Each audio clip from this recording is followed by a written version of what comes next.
Before I give you the news, quick reminder, Shot for the Point live right here today. Also Sunday, Monday, Tuesday, and Thursday, 3 p.m. Eastern. That's New York time. I'll see you around. Start the news. Early this morning, Keemstar has a good old-fashioned Twitter throwdown with esports reporter Slasher. Hi, I'm Tommy C, and this is Shot from the Point News. Now, initially, Keem got in it with Slasher. Slasher, I know why Dr. Disrespect was banned. 24 hours later, Dr. Disrespect, I don't know why I was banned. How does esports reporter claim to know when Dr. Disrespect doesn't know? A reasonable question if, of course, everybody's telling the truth. We went over this yesterday, and a lot of the theories on why Dr. Disrespect has been removed from Twitch. I mean, it is really the biggest internet mystery. I mean, everybody's chomping at the bit. Conspiracy theories are ripe, but I don't necessarily find this an unreasonable question. But at the same time, I don't think Slasher's lying. Slasher makes what I think is a really bad move. Slasher writes, Keemstar has been falsely accusing and harassing a woman for 3 years regarding Dr. Disrespect. Keemstar does no original reporting, has no sources, and speculates on fake BS. Don't listen to Keemstar. Doc's tweet does not refute what I've reported. And what he's referring to is this genius YouTuber, Hutch, who I'm not familiar with. I understand he's in the Call of Duty community.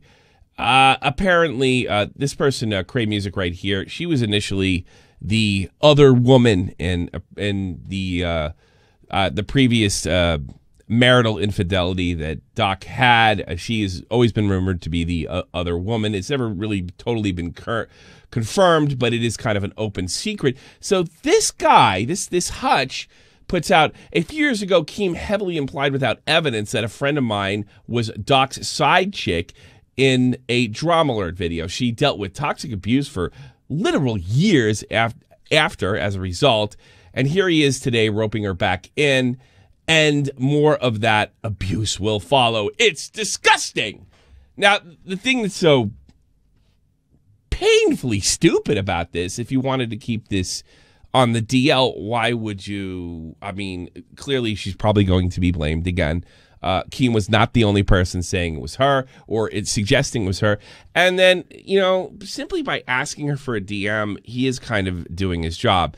The best way to deal with Keemstar is to not answer him and not cooperate. You're under no obligation to respond to any of his DMs. Go into a DM chat with him. Asking is simply doing his job and not harassment. Strangely enough, she replied, wow, this is exciting. Gonna get harassed to death for another 3 years for something I didn't do. Sorry, everyone. I have no idea why he's banned or what's going on. Again, you know, that sounds strange coming from somebody who doesn't want to be harassed. Why would you put yourself out there? Oh, I know. You want a virtue signal. Oh, I know. Victim cards are worth something, and any harassment you receive will be replaced with clout. So, in just a strange sort of a twist of events, a strange twist of events, Rod uses this example. Rather than answering Keem's question, he basically says he's a harasser and abuser. Good move. So Keem fires back at Slasher. Guys, I know why Doc was banned. I just can't tell you. FYI, I'm an esports reporter. P.S. Keemstar's bad. And yeah, they started going after it. But I gotta be honest, I don't normally like to get involved in this stuff, but I'm a little irritated with Slasher as well.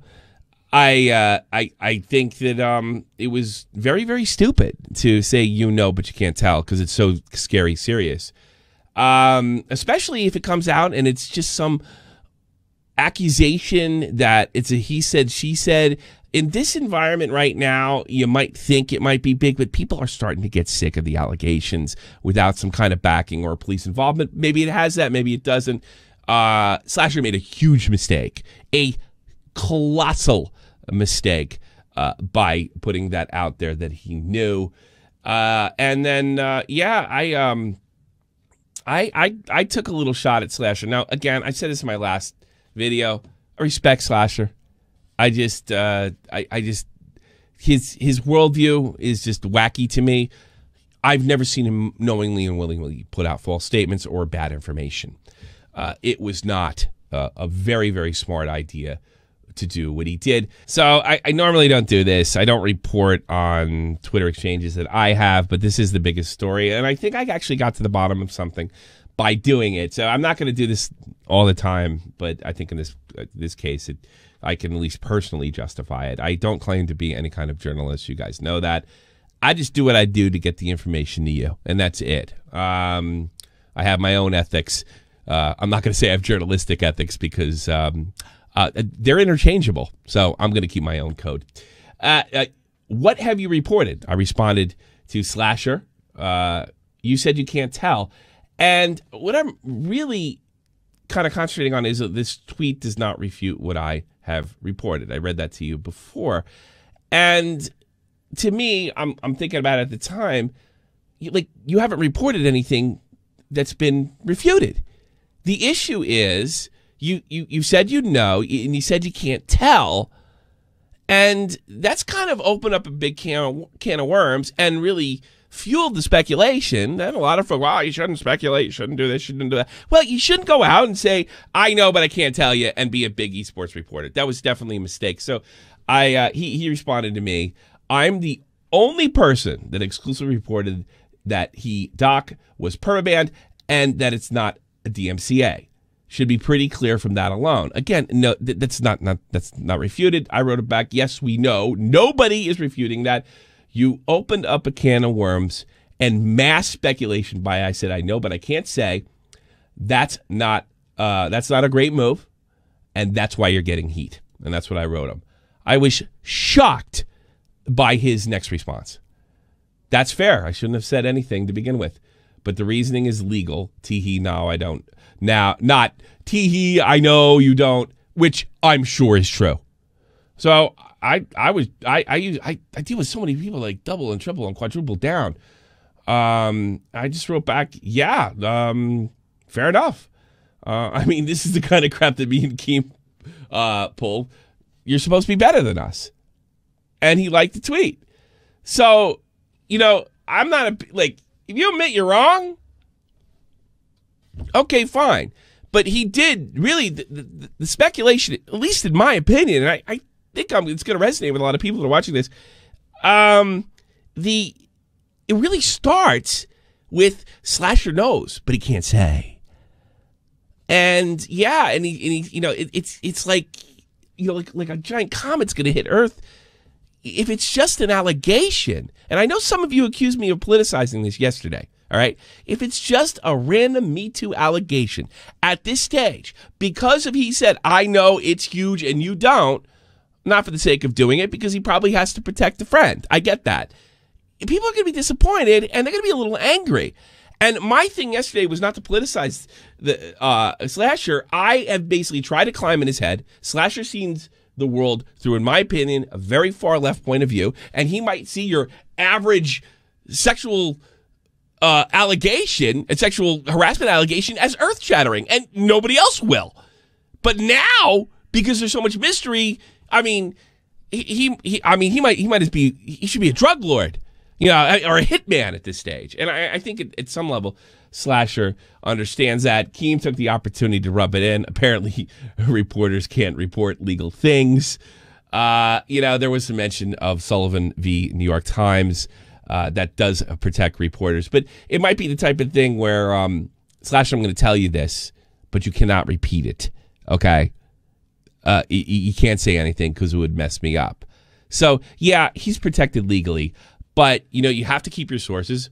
And you have to keep your relationships if you want to continue to get people to tell you stuff. This is something I would do. I would say something on my podcast. I know, and I know it's coming. Wink, wink, wink. But I don't claim to be any kind of journalist. I just got to do what I do. I do what I do to get you in the know. Get you in the know, and hopefully you reward me for that. No, I actually don't like journalists, all right? I like YouTube. And I just don't care if I don't think there needs to be like an overhanging sort of SOP ethic, because if there was a journalistic ethic and there was a book, it would be it'd be a pamphlet. So don't get me on my journalism kick. I really, I would sooner trust. I would rather my daughter marry a used car salesman. Yeah. But yeah, so I get why he's not keeping it. Certainly, Keem's rubbing it in right here. But I tell you something. I will praise him for taking the criticism. So there's hope. This is kind of a rough spot for me, because I was talking to Keem in the DMs and I was really aggravated him. I have the guy, along with DJ Wheats or Scoots and Slasher, the guys that probably gave me the confidence to do Shot from the Point podcast. And I have the guy that basically put Shot from the Point podcast and certainly gave me an audience. I wouldn't have the audience I'd have now if it wasn't for Keemstar. Everybody knows that. So, and these two guys are fighting. It's just kind of like bizarro land. It's weird. But I'm going to stick up for both of them, and I'm going to criticize both of them. And we'll just break it down like this. He shouldn't have said it, but he admitted his mistake, so he deserves forgiveness. Okay? Keem, you had every right to question him. Every right to question him. Yeah, he probably shouldn't have rubbed it in after he said he was wrong. But, that's Keemstar, baby. That's Keemstar, baby. All right. Podcasts all this week on this channel. Sunday, Monday, Tuesday, and Thursday, 3 p.m. Eastern. Shot from the Point, live, right here. See you.